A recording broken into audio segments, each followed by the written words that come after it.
Start your day with It's the Business. Here's Phil Dobbie.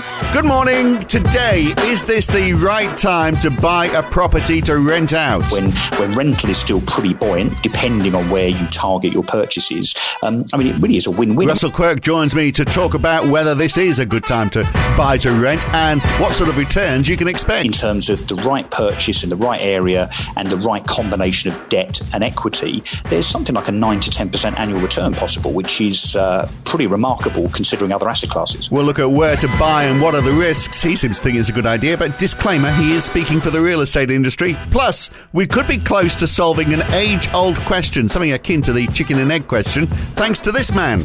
And I believe this is, and most people I think do as well, this historic legislation is about rebuilding the backbone of this country. Also today, should men just stay in? To create a curfew for men on the streets after 6 p.m, which I feel would make women a lot safer. Yeah, clearly it's best for everyone if we just don't go out. We've got pretty used to that anyway, haven't we? It's Friday, the 12th of March, 2021. Welcome along. And now, it's the business, making sense of it all with Phil Dobbie.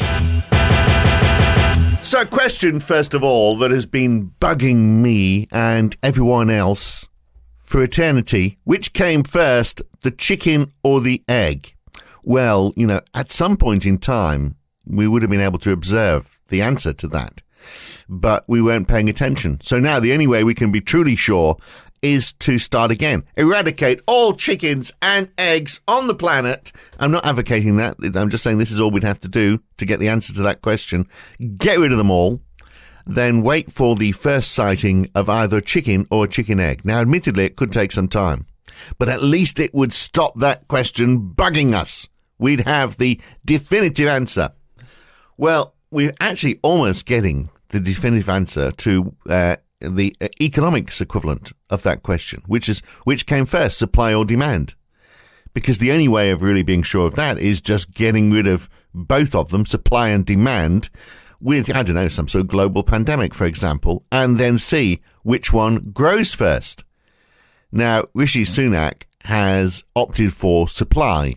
He seems to think if there are jobs, that will mean people create stuff, and the people involved in making that stuff will earn money, which means they can then buy stuff. It's going to be a supply-led recovery. But there's someone who's just signed his name to the idea that if you create demand, that is going to create jobs, and then you get the supply coming from that. He is the man who's opted for the demand-led approach. It's clear that an overwhelming percentage of the American people, Democrats, independents, or Republican friends, have made it clear, the people out there, made it clear they strongly support the American Rescue Plan. Yesterday, with the final passage of the plan in the House of Representatives, their voices were heard and reflected in everything we have in this bill. And I believe this is, and most people I think do as well, this historic legislation is about rebuilding the backbone of this country and giving people in this nation, working people, middle-class folks, people who built the country, a fighting chance. That's what the essence of it is. Well, the essence of this bill is actually that every man, woman and child in America, except for the very rich, will get paid $1,400 into their bank account so they can spend and help the U.S. economy recover. Even the very poor will get that $1,400 each, $2,800 per couple. So it's going to have quite an equalizing effect as well. So the argument there is demand comes first. Give people the money, they create the demand, the jobs are going to follow. Here in the UK, we're hoping that it's going to be enough for people still in work who are creating stuff or importing stuff or selling stuff, that if they keep doing that, then we will be eventually able to go out and buy it. So supply comes first. Eventually, we'll be buying so much that new jobs will be created to replace the ones that have all been lost. So we are pushing down the supply road, which is the more conventional economics way of thinking about things. But, probably the wrong way. So I don't advocate killing all chickens to solve the chicken and egg dilemma, but we will get an answer on supply and demand by the speed at which the US and UK economies pick up from here. And we already sort of know the answer to that because the US economy is doing well because they've already done this once. They've already paid money into people's bank accounts. They've already created that demand. but there's been the problem with supply because of the pandemic. But I must admit, they do have a lot of people out of work as well. 10.1 million. But let's see what happens after the vaccines when companies can reopen. Then we get the real answer. A US demand-led recovery or a UK supply-led recovery. Then we will know. I think it is the egg, by the way, on that other question, because, well, it's evolution, isn't it, really? Because chicken, they are basically an improvement on the wild jungle fowl of Southeast Asia from 50 million years ago. They were probably eaten too, I should imagine. Well, I wonder if they tasted as good. No one actually thought about taking one and sticking it in a deep fat fryer along with thin slices of potato, though, did they? And served in a soggy cardboard box. Now, that is evolution. That is a process that took thousands of years to develop and created jobs for lots of young people. So, and they used that money that they got from selling these chickens or wild fowls. Well, it was chicken by the time we actually got around to this brilliant idea. But they used so they used the money that they got from selling the chicken in the soggy cardboard box. They used that money to go out and buy more deep fried chicken in a soggy cardboard box. So that was supply led, but it did take a long time, didn't it? Thousands of years till we got to that stage. It was hardly quick. So, if you were to ask me which came first, the chicken or demand, well, the answer is wild jungle fowl. You see, in economics, there's just not a straight answer to anything. It's the business, making sense of it all. With Phil Dobbie.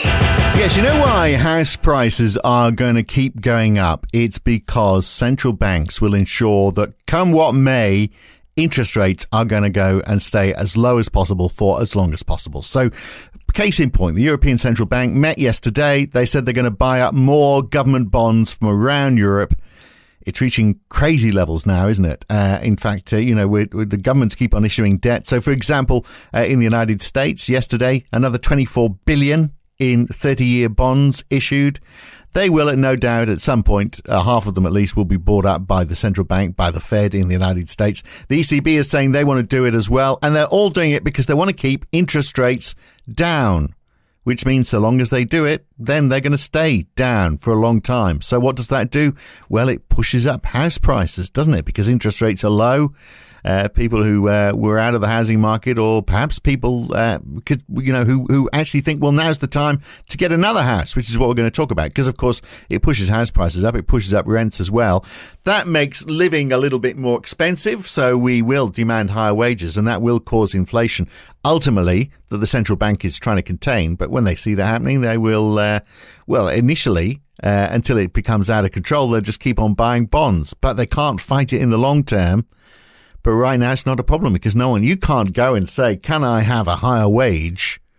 Because your employer is going to look at you and just think, hang on, you're lucky to have a job right now. But when that changes. But in the meantime, house prices and rent rising. Is this a good time to buy a property to rent out? If you've got some spare cash hanging around, or you can release some equity in your house, we're going to talk about that later on the podcast today. But in Europe, it's not just inflation fears that's got the European Central Bank buying lots of government debt. They know that government debt is going to be issued in increasing amounts because economies are coming out of the pandemic very slowly in Europe. Why? Because they can't get the vaccines fast enough. In fact, the New York Times yesterday has this vaccine tracker, which gives a good visual demonstration of what's happening. So the US, for example, has now got up to the stage where there are 29 doses per 100 people. The UK, 36 doses per 100. Germany, 10. France, 9. So you can see why in Europe they are quite keen to crack on with it all. So it's not a good thing that Norway, Denmark and Iceland yesterday said they're going to stop using the AstraZeneca vaccine because of the possible association with blood clots. I think one person might have had a blood clot, which could be coincidental, do you think? Because they've been giving it to old people. Old people get blood clots, particularly if they've been sitting on the sofa watching TV all year. Norway and Iceland, by the way, have got less than 12 doses per 100 people so far. So really, they should be getting on with it. Don't worry about the AstraZeneca vaccine. It's fine. But the good news is that Europe has cleared the Johnson & Johnson one-shot vaccine. Just one shot. I'm sure it says it on the box. although there's question marks about how they're actually going to get hold of that vaccine. So it is moving very slowly in Europe. The other problem they've got in in Europe, I should say, like in Australia and like in parts of America, is that a lot of people don't want to take the vaccine. They don't trust it. Now, in Australia, I can understand it because they haven't really seen the worst of COVID-19, have they? I mean, for most people, they don't know anyone who's had it. You know, for most people, they can say, oh, well, I live in the same city as someone who's had it. I live in Sydney. We've had a couple of people here, and that's about it. But to encourage Americans to have the jab, Carole King has tweeted a reiteration of one of her most popular songs. It's not too late, baby, it's not too late, and you really are gonna make it. You're gonna be so strong and healthy when it's your turn, just take it. Don't be too late, baby, don't hesitate. Oh, lovely. Isn't that nice? That'll get people rushing out to get the jab now, I would have thought. There must be other people who could do the same thing. What other musicians? This is a chance for you to take part in the podcast now. You can tweet during the day or over the weekend at Phil Dobbie, or you can send me an email, phil@itsthe.business. Your suggestion, I mean, we could have, the searchers, needles and pins. Maybe. Does that work? Danny Minogue had do you remember that one hit that Danny Minogue had? I had a bit of a thing for Danny Minogue at the time, I think. She had Put the Needle on It. You could just put the needle in me. Put the needle in me. Or what we certainly don't want is the verve. If the drugs don't work. Now, the drugs don't work, they just make you worse. That is not. It's almost as though the Europeans are getting their health advice from the verve. Whereas we are getting it, of course, from an action hero. We are getting it from Jean-Claude Van Damme, action hero, virologist. But, of course, we all have to thank Donald Trump for getting us out of all of this. He actually issued a press release yesterday saying, because, of course, he can't go on Twitter anymore, so the only way he can communicate with the world, it must be awful for him, is through issuing press releases and hoping that people pick it up, which, of course, they do. Because everyone still loves talking about Donald Trump. He said yesterday, I hope everyone remembers that when they're getting their COVID-19 vaccine, often referred to as the China virus vaccine, that if I wasn't president, he said, you wouldn't be getting that beautiful shot for 5 years at best and probably wouldn't be getting it at all. I hope everyone remembers that. We'll always remember you, Donald. Don't you worry about this. This is the man who was very skeptical on vaccines, you might remember. And he was also pretty skeptical about the virus for a while. But he quietly had the vaccine with his wife when nobody was looking. Well, Melania told him it was the vaccine. We'll see. Now, look, last time we spoke to Russel Quirk on the program, real estate guru, PR man, founder of eMove. And he says on his Twitter profile, smugly accurate on his house price forecast. Last time we spoke to him, he predicted that house prices would rise this year, even though many of his compatriots were saying that they were going to fall. But actually stands to reason that they're going to rise, doesn't it? Because, as we've just been saying, lower interest rates for longer from central banks. They're going to make sure it's a lot longer. Then people will feel that they can borrow more because interest rates are so low. So they're going to buy a house or move to a bigger house or upgrade their existing house. Or will they invest in another property? After all, there are concerns that if you invest in other asset classes like shares, perhaps they're overvalued. So maybe putting it into housing is a good idea. So Russell is back. Look, Russell, government figures from a few years ago reckon that there are 1.5 million landlords in the UK. About 65% of them are aged 55 or older. They are predominantly white. A lot of them have retired. Almost all of them, of course, are in it for their pensions, aren't they? Yeah, no, they are. No, this has been a thing for many, many years. I think it probably started with what we used to call accidental landlords at the end of 2008-9, where people would own a property that they simply couldn't sell because, of course, their expectations as a seller were rather misaligned with what buyers wanted to pay in the face of the financial crisis. So a lot of people kept their properties and rented them out and have continued to do so.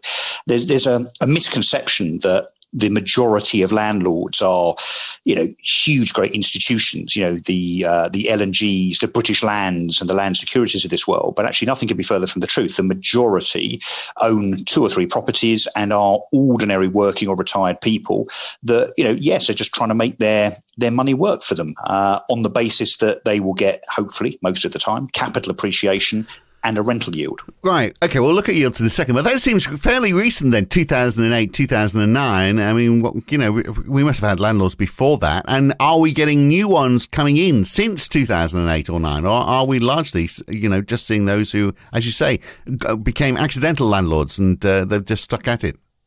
Yeah, so we certainly don't have our fair share of institutional landlords like you would see in other countries, Germany particularly, where the vast majority of people rent. But what we're definitely starting to see now is a huge surge in build to rent. So that is entities like Legal and General, for instance, and other institutions that are specifically buying land, developing the land themselves, and then holding the finished products, the rental properties, on the basis of them then seeing a return from that. So specifically building new properties to rent out. Now that now accounts for something between 20 and 25% of all new builds that are built every year. I mean, it's a hugely growing part of the new build sector.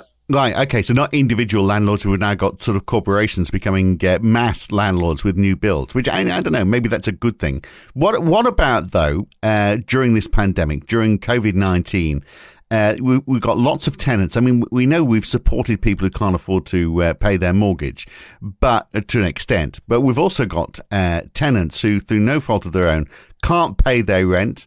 So what has the government done to support those landlords, providing a roof for those tenants? Well, no, they haven't done anything at all to support landlords. Again, I think the perception of the Treasury is that landlords can kind of fend for themselves. They've done an awful lot to help tenants, of course, with, I'd argue a one-size-fits-all continuing extension of eviction bans on tenants. So in other words, for over a year now, you've not as a landlord been able to evict your tenant if they've fallen behind with their rent, because they say that it's a consequence of COVID. Now, interestingly, that is not checked, not means tested. It's not analysed at all. So any tenant in a residential property right now, and for the last 12 months, and actually it's just been extended again. So for the next 6 months, you can simply kind of plead poverty, say that you can't pay your rent, and the landlord then has to take that on the chin.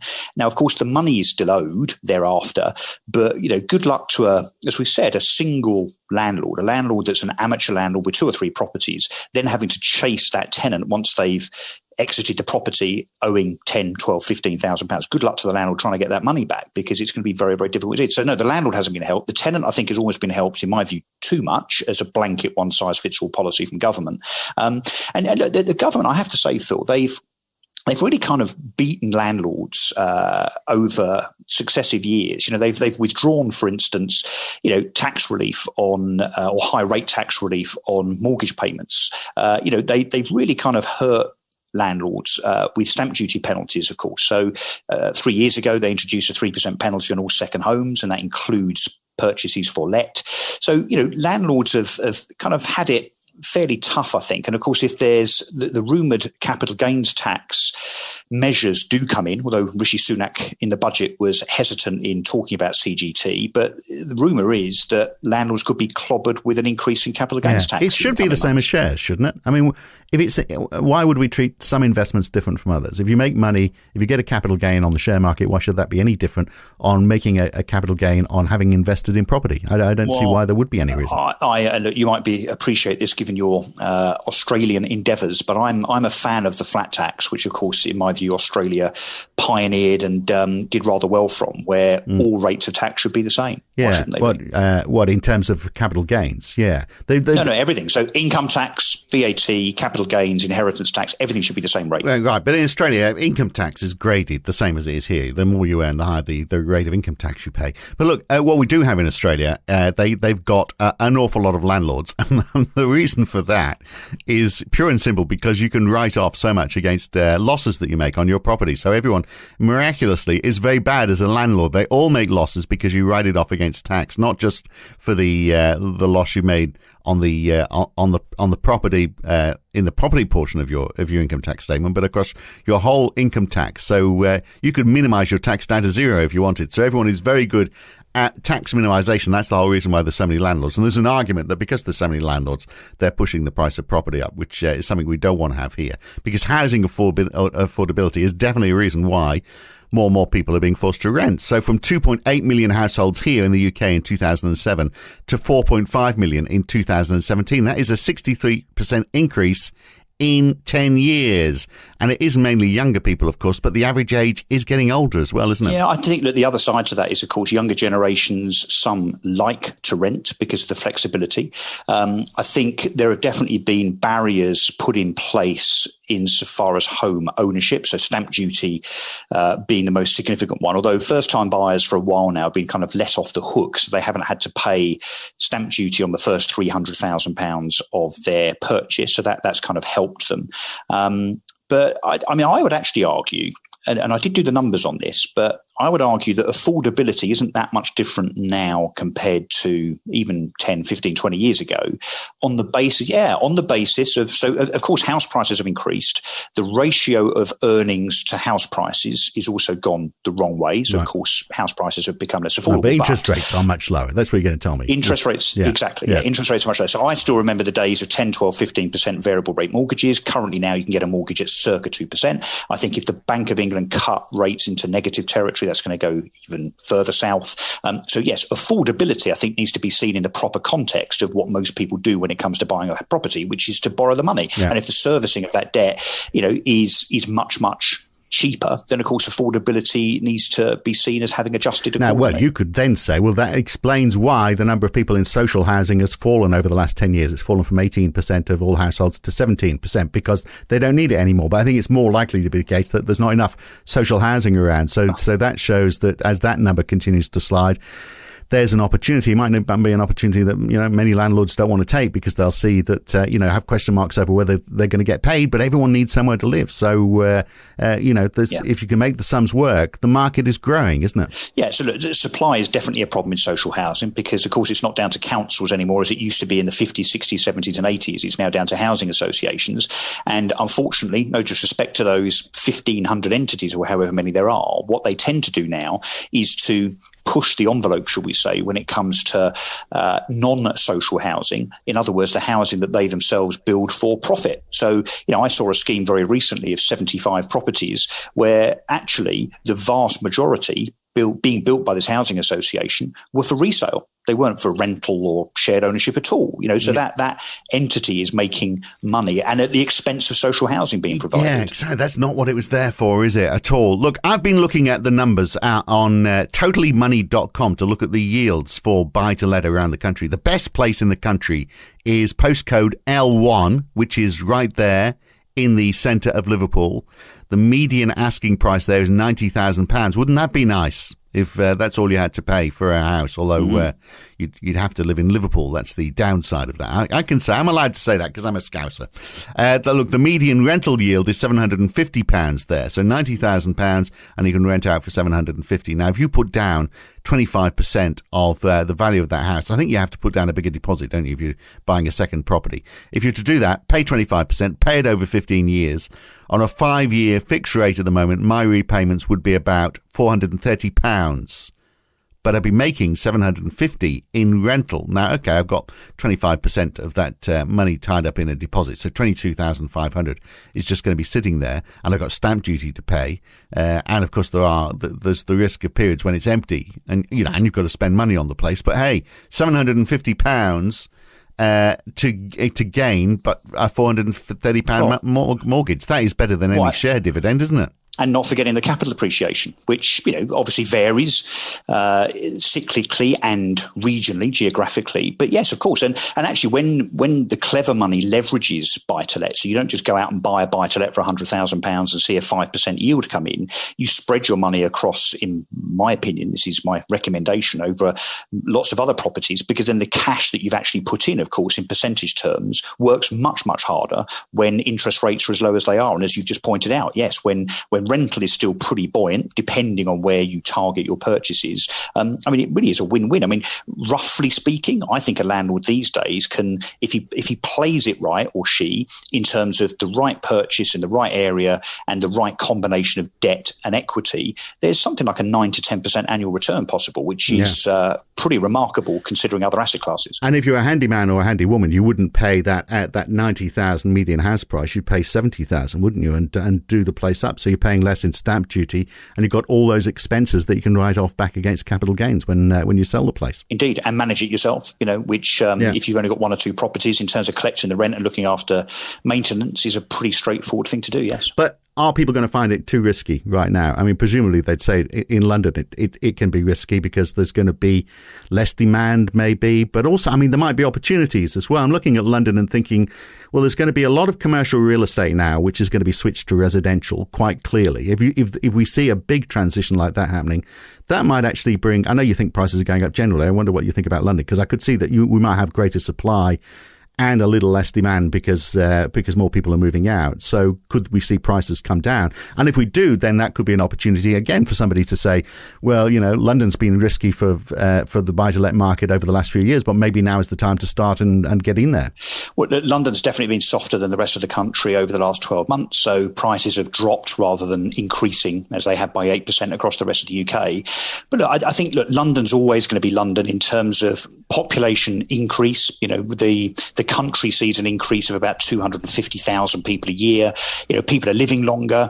The last numbers I saw on single occupancy in terms of people living on their own was something like 23 to 25% of all households now have just one person living in them. And I think that's going to continue to expand. So I wouldn't be too concerned about the direction of travel as a landlord. I think, generally the fundamentals are there where demand is so strong and supply is so limited that you're going to see long term. And let's be honest, you don't buy a property to rent it out for 12 months. You generally take a 10, 15, 20-year view.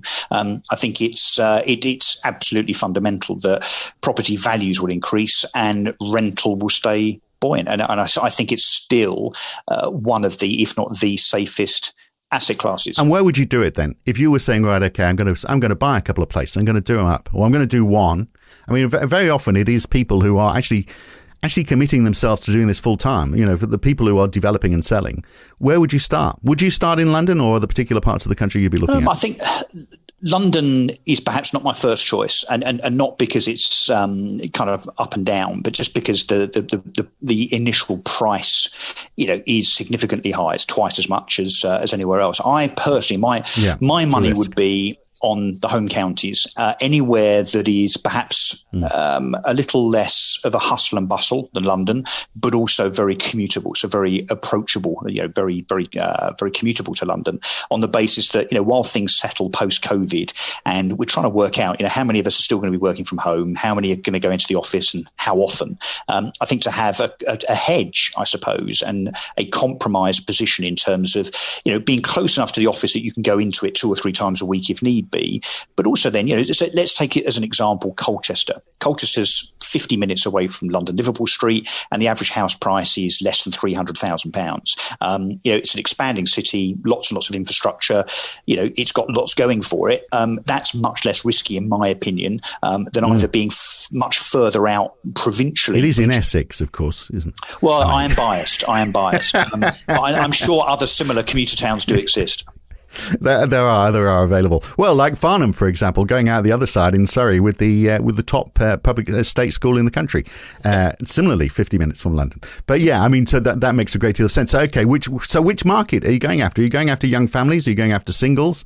If you're looking at the commuter belt, you're going to be going after young families, aren't you? But they would be wanting to buy their own place. So if you were renting, you just get a short-term rental. I think that's what happens around here. You get people come out of London, rent for a couple of years while they're looking for a place. So you don't get that long-term rental, which might actually make life a lot easier for you. Yeah, well, I mean, the majority of tenancies are only for about 18 months. I mean, the standard assured short-hold tenancy agreement is a 12-month agreement, but the majority of people stay for only 18 months. And I think some of that is because people want to be transient and flexible, as we said, but also because the way that legislation treats tenancy agreements is archaic, frankly. I mean, the fact that the standard assured short-hold tenancy agreement is for a maximum of 12 months within reason is pretty Dickensian, really. So I think, although the government have said many times that they're going to change that to give tenants more security of tenure so they can put proper roots down, we don't see any evidence of them doing that yet. But then I guess they've been somewhat distracted, haven't they, over the last 12 months or so. But I think that we certainly need to take the kind of the taboo away from renting. I still think in the UK it's seen as a second class type of activity, and it really shouldn't be. I mean, why should it be? I myself, although I'm a landlord, I own a property, I rent. And the reason that I rent is because I wanted to move to something very quickly. I didn't want to pay a fortune in stamp duty. And I worked out actually that the monthly commitment compared to a mortgage was not that different. And so that's what I did. So I'm cheating a bit because I own a property and I'm a tenant. But it's perfectly acceptable, I think, to do that from a flexibility perspective. But some definitely see renting as being, you couldn't afford to buy. And it shouldn't be that way. No, absolutely. We've got to get rid of that snobbishness, haven't we? How do we do that, though? Because we live in England. I'm not sure how we get rid of snobbishness generally. Anyway, there's an issue for another day. Good to talk to you anyway, Russell. Many thanks indeed. Cheers, Phil. And what about this? If you are a man, whether you've got a nice house, a big house, a small house, whether you own it or whether you rent it, you're going to have to stay in it after dark. Well, that's what this woman wants anyway. I might actually put in an amendment to create a curfew for men on the streets after 6 p.m, which I feel would make women a lot safer. And discrimination of all kinds would be lessened. Baroness Jones yesterday in Parliament, a 6 p.m. curfew for all men. I don't think she's seriously saying that. Well, maybe she is. It's certainly trending on Twitter right now. Curfew for men hashtag. Look, I get the point that, it's an unpopular notion for men, but women do say that, they can't actually go out on the streets at night because they don't feel safe. So it would be safe for them, wouldn't it? They've sort of got a curfew already in many cases, they would argue. So they would be safe if there were no men on the streets. So curfew for men. I love this. This is one tweet on this. Obviously, a curfew for men is ridiculous. Men should be allowed out at night so long as they're accompanied by a responsible woman. That's fair enough, isn't it? That's it for this week. Back again on Monday in the morning with another edition. And don't forget to tell your friends about the podcast. The more we can have, the longer we'll keep doing it for. See you soon. It's The Business with Phil Dobbie. Listen online at itsthebusiness or wherever good podcasts